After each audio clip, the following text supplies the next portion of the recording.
Hey everyone, it's Peter from Rock Daydream Nation, and I've got back to the channel. Reed Little from the Contrarians. How's it going, Reed? It's going great, Peter. Thank you for the invite. This will be something different for us. Absolutely. We are going to talk about the Scorpions, one of our favorite bands on this channel, and we are going to talk about the 1988 album Savage Amusement. So this was the follow-up to the Behemoth Love at First Sting, which was a triple platinum blockbuster and really solidified the Scorpions, especially in the States, as a huge stadium arena band. Yeah. So, Savage Amusement came out in 1988. It hit top five, to my surprise, in the US and did single platinum.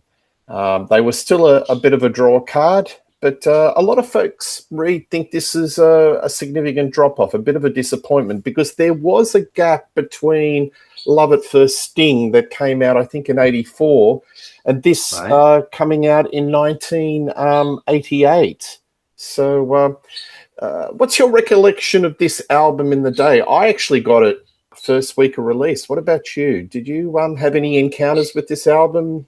Did not own it myself, but my college roommate got it when it came out. So I remember it very well. He was a big hair metal fan. He listened to a lot of, I think Skid Row's first album came out in '88, and he had Kicks, and he was a big fan of the Van Hagar years of Van Halen. And in fact, Scorpions in the United States, they were on this big package tour put on by Van Halen, the Monsters of Rock, with Kingdom Come, Metallica, Dokken, Scorpions, and Van Halen. Quite a package. And I saw that concert. It was really good. So I listened to this album quite a bit, usually in my roommate's car as we were driving someplace. I did not have my own car. And at the time, let me take one step back. In 1984, I was a huge Scorpions fan. Now, my taste in heavy metal was heavily influenced by what was on MTV, and MTV had the Scorpions in heavy rotation, especially Rock You Like a Hurricane. That thing was on like every hour, it seemed. And I wore out my cassette copy of Love at First Sting. In Blackout, I had seen the Scorpions perform on TV. They broadcast the US Festival. If anyone remembers that, they had the infamous Heavy Metal Day on the US Festival, and the Scorpions were one of the performers. So I mostly knew the Scorpions from their '80s output. But of course, there's a big gap musically between 1984 and 1988. What Huge had gap. been this kind of homogenous mass of heavy metal in 1984 had very much diverged into thrash and glam metal, and there were a few traditional bands in the middle, Judas Priest, Dio, Iron Maiden, but they were starting to lose market share, and the thrash wasn't big yet, but it was very much a force in the heavy metal fandom, and glam metal was the big marketing thing. And I had become pretty firmly a thrash metal fan. I was listening to Anthrax and Megadeth and Metallica. And by the time Savage Amusement came out, I remember thinking, this album's really middle of the road. It's just, I wanted heavier music, faster, more aggressive, and the Scorpions were never about that. And I just kind of lost track of them at that point. Yeah, I bought this in the day, and I have to say I was a bit disappointed because I was hugely impressed with Love at First Sing. It was loud, obnoxious, dumb, but a lot of fun. They were kind of like a larger than life band. It had so many riff-tastic songs on it, but this one, I think in the day, my recollection, it just lacked that killer punch song. There are a lot of middle of the road songs. It's a bit of a head scratch why it took so long. Maybe our viewers can fill in the gaps. 4 years is a long time. It's kind of fatal in the '80s to have such a long gap.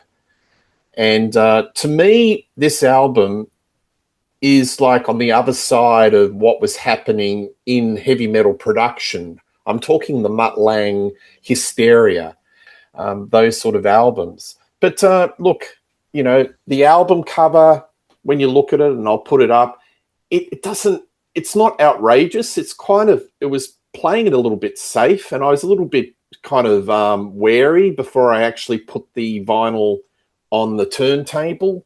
Usually the Scorpions have these really lurid album covers that are larger than life, because they are a larger than life band, but it just looked really safe. And yeah, just the first playthrough, my impression was I was a little bit disappointed. Nothing really just stuck out. There were elements there, but there was nothing that just put its hand up to say that, this is going to be a hit, this is a hook, anything that was as good as Love at First Sting. I love Scorpions, and as we talk about it, Scorpions are really a band of two eras, aren't they? You've got the 70s, which is just a very fertile period of early John Roth, and I know you like that era. And the Scorpions in that area were kind of more serious. But in the 80s, they became this big, larger-than-life, tongue-in-cheek arena rock band that were trying to conquer the masses. They were not particularly proficient in English.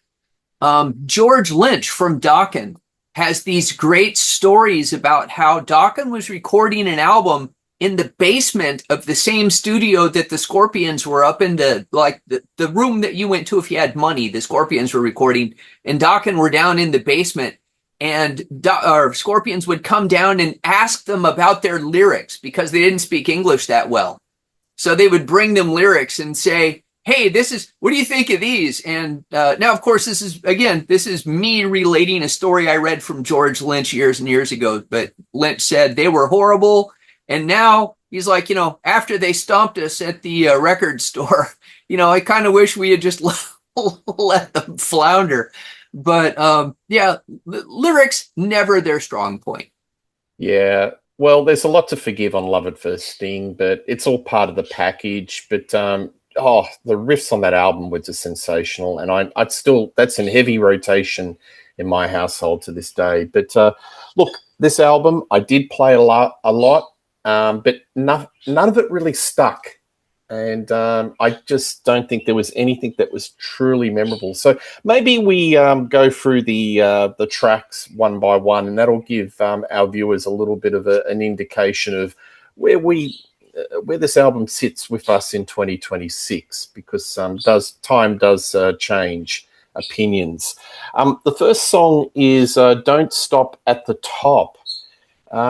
This is a little bit of a routine Scorpion song. It's not a little bit cliched, doesn't nothing terribly innovative, and it definitely picks up of all the elements of what was Uber production in 1988 or 87 in respect to hard rock and heavy metal, doesn't it, Reed? So listening to it again, and I want to say, I have not listened to this album since 1988. Maybe 1989. Now I don't remember exactly when it was I saw the Monsters of Rock tour, but so almost 40 years. So I was kind of surprised at how similar the production is on several of the songs to Love at First Sting to my ear. Now, of course, this is the last album they did with Dieter Dierks at Dieter Dierks' studio. So they were still working with the same producer. They're still working with the same recording technology. It does have some production tricks on it that you didn't get on Love at First Sting. But I think that generally the Klaus Meine's vocal sound is very similar, and I think the guitars are quite similar. And at this point in the 80s, the Scorpions were about polishing their formula rather than reinventing the wheel. And, it's hard to say that that's the wrong thing to do after you've just had a triple platinum album. They went from being a reasonably big band to being a giant band. So you can see that they would go, we need to do that same thing again. And again, a platinum album is very successful. Now, of course, it comes in after like, Whitesnake 1987 and some other mega selling albums. Of course, Hysteria comes out in 1988, I think. But it's still a pretty big album. And this song is so stereotypical of Scorpions in a nutshell. It's got very polished guitars. It's got Klaus singing up high. He sounds great. He sounds great on this whole album. He's just an amazing singer. It's got lots and lots and lots of guitar and vocal hooks. Scorpions were just about the hookiest heavy metal band out there. Yeah, but I don't think this song's got hooks. I think You don't think so? no, I think it's a very routine opener to the album. The thing that gets me, and it's really funny, the last couple of episodes you and I have been talking about albums, we inevitably talk about the drums. So sorry, we're going to talk about the drums again. They are so surgically controlled. They're kind of lifeless. There's so much gating on the snare. The cymbals don't sound like a real organic cymbal. Everything has just gone Mutt Lang crazy. It's just so precise. It's a little bit lifeless, and everything sounds massive without actually ever feeling loose. So the toms had this huge, massive sound behind it, but it just doesn't sound organic or fresh. And I don't think the hook is really. It just grabs you in. It's nothing like what they've done before, and they can do so much better. I do like Klaus's voice, and I think Klaus's singing on this album is a bit more American. I think you can still hear his European or German accent, but it's becoming more flattened, a little bit more refined, especially when he does the E's and the O's, with the vowels. Do you notice that he's becoming a bit more Americanized? I guess 4 years he's had a bit of time to practice that out. Well, definitely they spent a lot more time in America because this was the period when America was by far the largest music market in the world. So bands were going to spend as much time touring the States as they could. And they spent a lot of time. In fact, in between Love at First Sting and Savage Amusement, they did have Scorpions Live. Is it Worldwide Live? Yes. I think it's the name of the album. Worldwide Live, yes. They did have the one album in the middle there, but still, I think you say 4 years is a long time off. I don't know. So not having had, all I have is vague memories of the album when I push play on it here in 2026. And for me, I was pleasantly surprised. I was like, oh, man, this is a lot better than I remember it being. Yeah, but the drums. No, the drums are terrible. I think that's a 2026 hangover for us to look back, because we know that everything was in vogue, and you've got to keep up with the Joneses, right. Especially what's happening, don't you?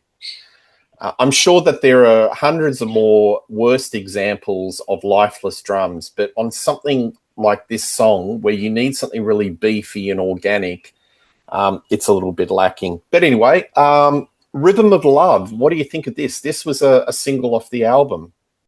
So I cannot separate this album, or excuse me, I can't separate the track from the video. And I was watching the video earlier today. It's so ridiculous. It's the most 1988 video you can possibly imagine. It has this completely superfluous, like sci-fi opening, kind of like low budget Blade Runner, the flying card coming into a big pyramid. And then you've got lots and lots of sexy women dancing around. You've got the Scorpions in ridiculous stage costumes. You've got my particular favorite thing about the Scorpions. It's in every video. It's in every bit of concert footage. It's Rudolf Schenker pointing his guitar at the camera and going from side to side like this. You got it That's there, the buddy. Rudolph Schenker thing. You got it, Um, buddy. so it's the song itself is it's so average. I can't bring myself to hate it. I don't think it's a bad song, but it's really just there's not much going on there. The lyrics are ridiculous. I'm shocked that they made it a single. It's not even very energetic. It's very mid tempo. And now by 1988, we had entered the realm where almost all hard rock albums had a single that was a faster song released first, and then a ballad or a power ballad would be the next one. So you'd get the attention of the rockers with the first song, and then the power ballad would be the one that would go into the charts. Yeah, the energy But in the song is the chorus, isn't it? With the rhythm of love, yeah, that's it. 3 words, and then it goes back into the verse. Um, and then you've got this horrible gated drums. Yeah, look, there's not much to recommend on this one. I think, again, the warning signs are out for me. The second track, I would describe this as bland, very it's a blank bland song. song. It's a very bland song. Um, Passion rules the game. Is there a bit more passion in this song? Well, I think that there is. Now, they also had a video for this song, not as ridiculous as the video for Rhythm of Love, but this is where you really start to hear the formula, or at least I start to hear the formula, because I'm thinking this song is so obviously supposed to be the Rock You Like a Hurricane of this album. It's about the same tempo. It's got that same kind of feel to it. Um, it's not, I don't think it's anywhere near as catchy as Rock You Like a Hurricane was. I mean, obviously it didn't set the charts alight. But in general, I think it's a pretty good song. And like I said, the video, it's mostly concert footage. I did not, well, when they did the Monsters of Rock, they didn't have like a really intricate stage set or anything. It was more of a festival type show. But the looks like a fun stage set. And I really like this song. Yeah, well, I've never heard of a song that says passion rules the game and it's got really zero passion. I think, again, it's going by the numbers. Yeah, it's just got it's got those horrible gated drums. There's not a lot of energy and the hooks are just not there for me. It's kind of fatal in an album when you're 3 tracks in and you're just waiting for that killer single, for that killer blow, because everything in albums in the 80s was about getting the correct track listing and hooking in the listener. If you were listening to this album, for the first time, you'd be tempted to turn it off. So, yeah, I'm not a big fan of this song. Media Overkill. What do you think of this one? Going into a little bit of social commentary. So, spoiler alert, this is actually my favorite song on this album. I think it starts off immediately with a very different production sound than the first 3 tracks. To me, gated drums notwithstanding, the first 3 tracks sound very similar to the production that you get on Love at First Sting. This song, though, is very, very different. And there's a lot more production tricks in it. You hear a lot more treatment on the vocal. And it starts off with Matthias Jabs playing through an effect which is called a Heil talk box. The talk box was something that was made popular in the 70s by Peter Frampton and Joe Walsh, but Scorpions had used it previously on The Zoo from Animal Magnetism. And it has this it makes your guitar, you put a little tube in your mouth and go wah, wah, wah, wah, wah with your mouth while you're playing. And it makes this kind of vowel sound. It gives it a very different kind of texture. And there is an unusual rhythm to the vocal chorus. It's not just 4/4 in the way he's singing, and that kind of catches my ear. It is very repetitious. This song is structured very differently. It has very short verses, and then they repeat the chorus multiple times. But all of that adds up to being a very different track than the first three tracks, and I like it. I'm there for it. Yeah, it's funny that the band's critiquing media saturation when they're participating in the commercial rock ecosystem. They're criticizing. Yeah. So it makes me think that they've got some outside riders on this. And this sort of topic was covered by a lot of bands. And to me, it's like a sort of song that bands would put as an outlier. Oh, you know, most of our songs are about love and sex and drugs and rock and roll, but we've got to do something topical, and we'll talk about media, not realizing what they're actually talking about. I don't like that. I was going to call it the vocoder. So you've come up with it. I'll lean to you. What's it called? It's called a talk box, the Heil talk box. Yeah, I find it annoying. It's this really irritating sound that really sort of detracts from the whole song. I think it's kind of messy. It doesn't sort of hang together. And again, I'm 4 songs in, and it's getting a little bit critical condition here. I don't know. All right. Well, Walking on the Edge. I think this is a bounce back because I don't know about you. I love Scorpion ballads. And I've always said Scorpions have this distinctly European sense of melody. And I don't know where they pick it up. No band sounds like them. When they pick up certain melodies, that whether it's from folklore or classical music, it's just unique. And it's in its own little ecosystem. And Walking on the Edge is classic Scorpions balladry. I love it a lot. Claus's voice is really nice. And to me, this is the savior. It's like, whew, this is like classic Scorpions. What do you think? Yeah, I'm going to fall on the opposite side of this one. Now, I do like some Scorpions ballads. In fact, I really love Still Loving You, which is like the last track on Love at First Sting. I think that's a great song. This one, I think it's too formulaic for me. And I know exactly what you're saying about the melody. It's Rudolph that's writing these particular melodies. And when he's in balladeer mode, he has a very particular sound. He works in a very narrow spectrum sonically.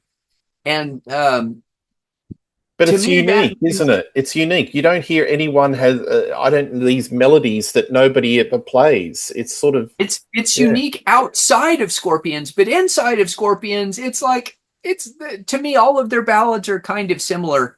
It could be Holiday off of Love Drive or uh, Winds of Change off of the next album. But I Yeah. mean, it's fine. They do it very, very well, but I do prefer their rockers to their ballads. Look, I like the rockers, but I love the balladry, and I think that the ballad is the strongest song on the album thus far. It really picks it up, and it's funny that the Scorpions, he's put the ballad right at the right part of the album. The last track on side one. I think the ballads in a Scorpions track listing, right at the end of a side or a closer is perfect. So I really enjoy this one. Then we go, We Let It Rock, You Let It Roll. 101 rock cliches, here we come. Did they go to the Yeah. Dong Dotton lyric song sheet for this one? So I like this song because it's got like an entire album's worth of guitar on it. There's so much freaking guitar. But that's also my complaint about this song is that there is no breathing room on this song. It is frantic guitar and vocals from start to finish to the point where Klaus is singing over the solo at some point. Matthias is playing fills behind the vocal there is constantly something going on. And I like that at the start of the song, but by the end of the song, it's pretty fatiguing. Yeah, I was thinking that's one of your favorite words, and I was thinking that it is fatiguing. There's no space between the notes. And let's face it, this thing practically arrives wearing leather trousers and carrying a smoke machine. It is really 101 rock cliches, isn't it? Yeah. It just, how many songs about let it rock, let it roll? They're running out of ideas. I mean, 4 years for that? Seriously? Come on. Well, I think they were really enjoying spending their money and maybe not spending a lot of time preparing for Yeah, the next. look, I get the live album in between, but 4 years, I'd really like to know what's happened. That's an awfully long hiatus in the hard rock world. Every minute, every day. What do you think of this one? I think it's got a great opening riff, and then you get this weird like vocal chorus effect. I'm not exactly sure what's going on, but again, this is a song where the production tricks I think actually make it stand out a little bit sonically from the rest of the songs. And it's got some really fun vocal note choices. There is I don't know what the technical term, the pre-chorus or maybe the bridge, where Klaus is singing "Without You," and his note choice there is not it's not in the tonic of the song, and it really makes it stand out. So I like that. They make a lot of choices in this song, which I think elevate it off of being just a bog standard Scorpions song. Yeah, I think there's get a little bit more emotional gravity on this one. Klaus sings with a lot of passion. I don't think it's a filler. I think this is a bit more of an outstanding track. And this is one where the production actually does enhance the song. So I I actually think side two is a bit stronger than side one. I'll put out the flag already. Might get your Okay. opinion on this, but I think this album comes like a strong finish. Um, every So we've done every minute, every day. Love on the Run. What do you think of this one? This one kind of reminds me of "We Let It Rock, You Let It Roll," just in terms of the structure. Again, you know, I do want to say I think it's a shame that when people talk about the Scorpions and the guitar players in the Scorpions, they still will bring up Michael Schenker before they bring up Matthias Jabs. You know, Michael played on one and a half Scorpions albums. That's it. In the entire history of the Scorpions, one and a half albums. Now he and Matthias are very, very different guitarists, but Matthias is a fantastic 80s style guitarist. He's a shredder. He's flashy. He's all over the place. And in fact, I think Scorpions are one of the most successful 1970s bands that transitioned into the 1980s, Oh, for because a sure. lot of bands did not make that transition well. But, Yeah, but they changed their they, sound. yes, I yeah, don't think if they stuck with the early John Roth with his Hendrix tendencies, and they were a little bit proggy and very folky, that sort of the sonics and the right. melodies. I don't think they would have been as successful in the 80s. I Oh, think the no way. Yeah. change was definitely more favorable to make it into the American arena market. Oh, 100%. Yeah, they needed to update their sound. They needed to, as I say, join the post Van Halen world of arena rock, which they did very successfully. Yeah. So to have a rhythm guitarist that punches out really sharp, spiky chords and a guitarist that's not bad, pretty good looking, easy on the eye for the female fans, and can really do some tasty guitar solos. They're there. Yeah. Um, and it's interesting. This is a band that were kind of, let's have a look. You know, when you look at them, they're not young, are they? You've got a lead singer that's got a thinning thatch of hair. And you look at the film clips, he has the cap on and, very stylishly they can work around it. And they got away with it. You know what I mean? Right. I So, mean, Rudolph started Scorpions in 1965. I'm not really sure how old he was at that point, but it, 10? they had been around for a long time. Yeah. Yeah. So, getting back to this song, Love on the Run, it's got a lot of energy, bit more grit under the fingernails. I don't mind it. The drumming is a little bit more on the, nice kick, propels the song along. I don't mind this. I think this is a good little finish on the tail end of the album. And then the finale, Believe in Love. Again, balladry. What do you think of this one? So of course they have to end on a ballad. Again, that was the formula. It's how they end their albums, and it's fine. I actually prefer the previous ballad to this one. It's not up to the standard of something like Still Loving You. It's fine. They did a video for it, and I think the video is hilarious because in the performance, these guys they're like acting like they're playing the most passionate, powerful, aggressive song you can imagine, and it's a ballad. It's not even really a power ballad, just a ballad. So it's okay. I don't have a lot to say about the ballads. It has all of the things. It's got the Rudolf Schenker melody. It's got the Klaus Meine vocals, but I much prefer the earlier one. What was that one? Walking on the Edge. Yeah, I much prefer Walking on the Edge. Yeah, Walking on the Edge is probably the premium ballad, but I like Believe in Love. I think it's got a lot of sincerity, good melody. There's a bit of drama. I like it. I know I'm a sucker for a Scorpions ballad.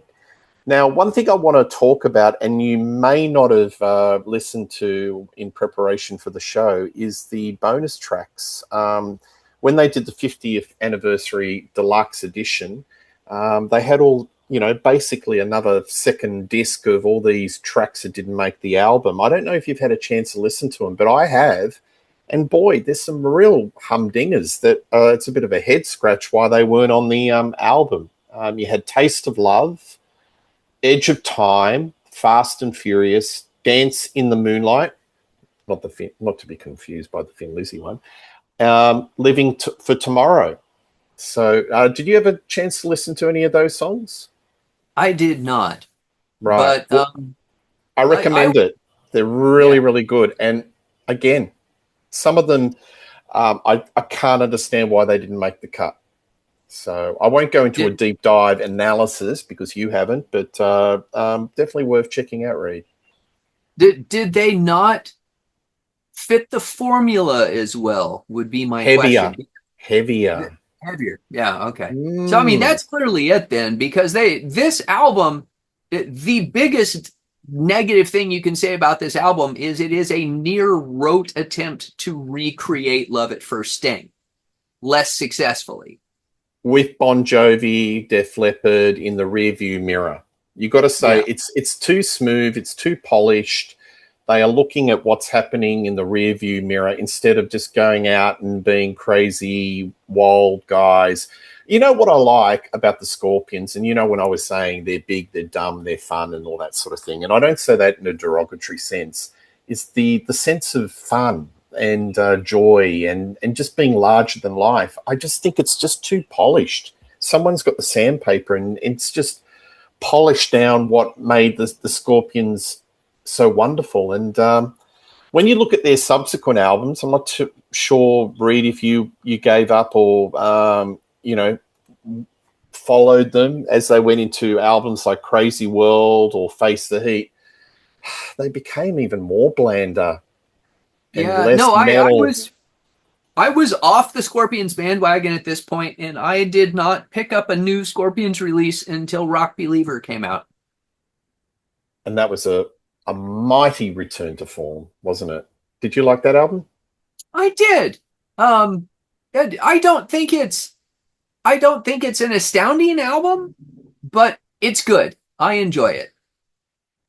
I think it was basically recapturing the golden years, the sound of classic Scorpions. I know you don't think it's astounding, but I think in that particular year, I did rate it quite highly comparative to what was out there. So anyway, Yeah.